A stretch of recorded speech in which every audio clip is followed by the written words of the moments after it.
Now, I'm not the type of person who plays a lot of traditional 2D fighting games. Heck, I don't play that many fighting games after the Smash Bros. Is that foreshadowing for tomorrow? Yes. Yes, it is.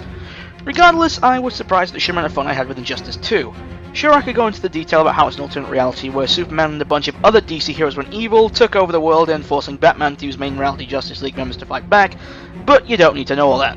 All you need to know is that it's DC characters kicking the shit out of each other. NetherRealm honestly pulled out all the stops of this one.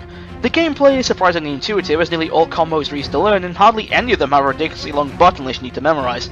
And as someone with dexterity which is in my right hand, I greatly appreciate this. Thank you for being considerate, guys. I was also surprised at just how much you can interact with the stages here.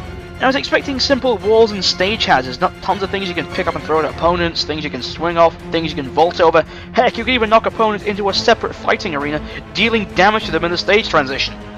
Oh, and the super moves. Dear God, the super moves. Sure, some were pretty meh, as is the case of Wonder Woman, but the rest, oh man.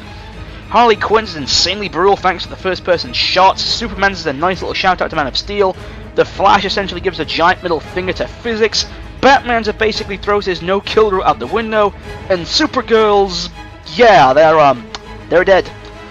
And before we finish, I want to just talk about the character roster. Now, you have the classic DC characters that everyone knows, Superman, Green Lantern, Aquaman, Batman, the Joker, but they also throw in slightly more obscure ones in the forms of Dr. Fate, Atrocitus, Cheetah, and Captain Cold.